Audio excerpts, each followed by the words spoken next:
Kalau saya pribadi sih pengalaman menjadi abdi dalam itu ada proses apa ya Mas, pencarian atau proses secara spiritual.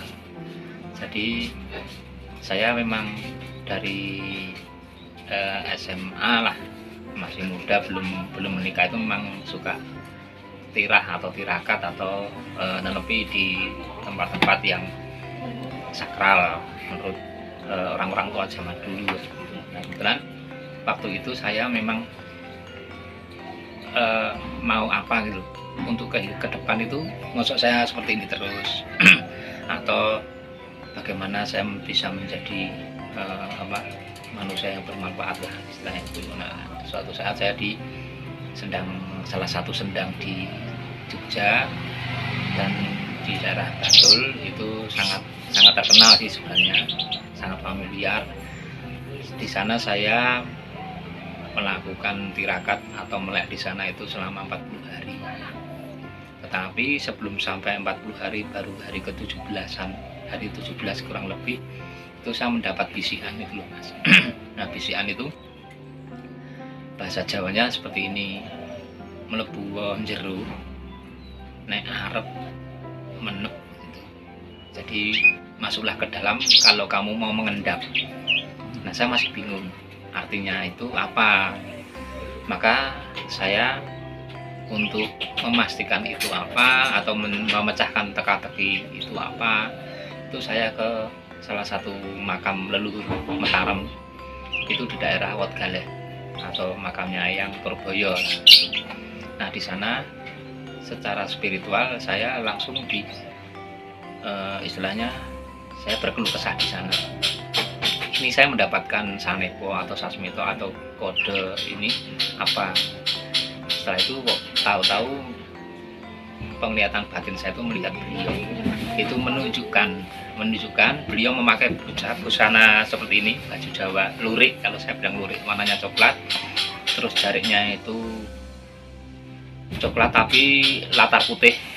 Nah, itu beliau menunjuk dengan jempol ibu jari itu ke arah barat laut, itu barat daya ke arah barat daya. Nah, saya melihat jempolnya itu Mas, kok arahnya ke keraton gitu. Lalu saya menulis lamaran kurang lebih 3 hari.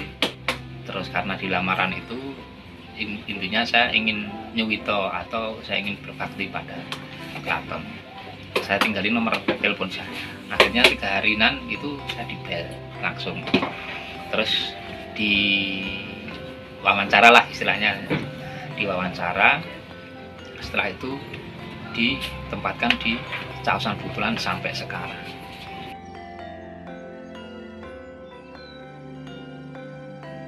Di prosesnya itu kan secara teknis kita pertama kali itu istilahnya sowan bekti Mas. Sowan bekti itu paling tidak 2 tahun. Kalau saya menceritakan pribadi saya dulu ya, itu saya 2 tahun. Setelah itu nanti kita ada magang. Magang itu kita masih namanya tetap hari gitu. Tetapi nanti setelah kita masuk ke jajar 5 tahun kita di wisuda atau wisudan, itu kita mendapat nama dari keraton atau paring dalem. Nah, nama saya Ari itu diganti menjadi Rono Pardio. Jadi pangkat saya itu Jajar, jadi biasanya Mas Jajar Rono Pardio. Nanti 5 tahun itu ada wisuda lagi.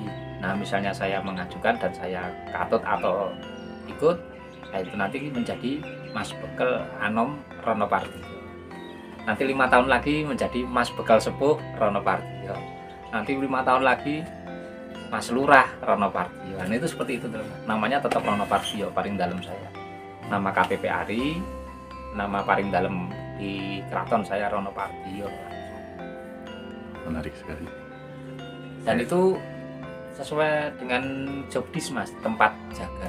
Oh. Di tempat saya Butulan Tamanan, Caosan Butulan Tamanan itu namanya mesti ada 2. Kalau tidak Rono, ya pasti Joyo. Itu mesti pos jaga saya di situ atau tempat saya ngabdi di situ. Nanti kalau di wilayah Keben beda lagi, namanya Pawoko. Kalau di Magangan nanti namanya Yudo. Nanti di Regel, di dalam pecahosan Regel itu nanti namanya Atmo, mesti ada. Oh, berarti Tambah. nama itu sesuai dari Pos jaga atau di mana dia ditempatkan. Oh. Jobdesknya di mana kan istilahnya seperti itu. Kalau yang Pardio itu baru namanya ya. Nah, Pardio itu dari kata Ari Supardianto. Nama saya Ari Supardianto. Iya. Lalu sama pihak keraton, nah itu diambil pada waktu sudah diberikan ada SK-nya atau surat kekancingan, itu menjadi Rono Pardio. Itu nama dari keraton. Kalau KTP-nya Ari Supardianto, Mas.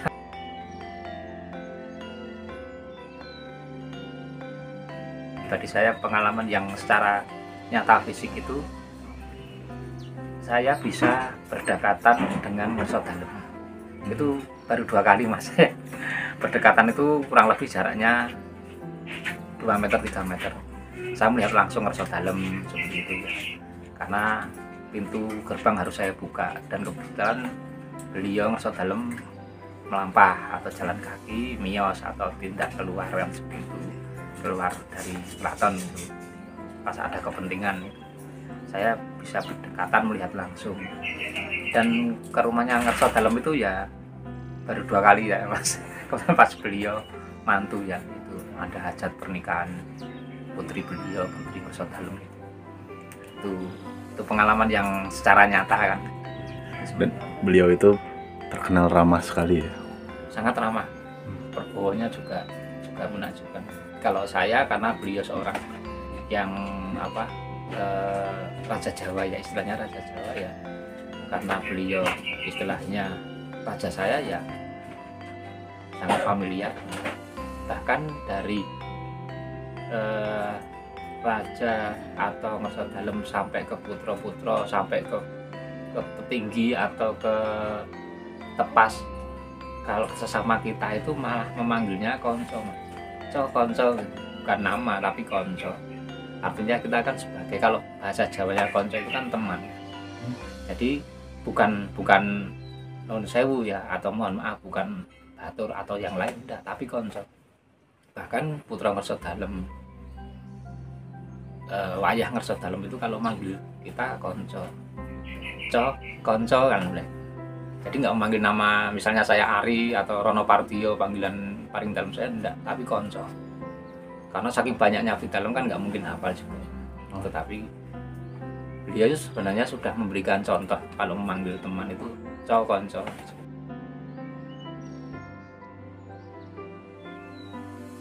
Abdi dalem itu panggilan hati, bukan pekerjaan ya. Panggilan hati di mana kita berbakti pada institusi lembaga keraton kalau kita bicara abdi dalem. Nah, setianya itu sebenarnya karena waktu itu saya masih umur 30-an tahun masuk, ya sebenarnya ini harus ada regenerasi sebagai abdi budaya loh, menjaga kelestarian budaya yang sudah ditinggalkan oleh para leluhur kita. Jadi kalau kita sebagai abdi dalem regenerasi itu harusnya kan ini tetap lestari, Mas. Jadi perkembangan zaman itu boleh maju, Mas, tetapi harus diimbangi dengan adat budaya kan itu. Jadi harus seimbang, Mas, harus balance.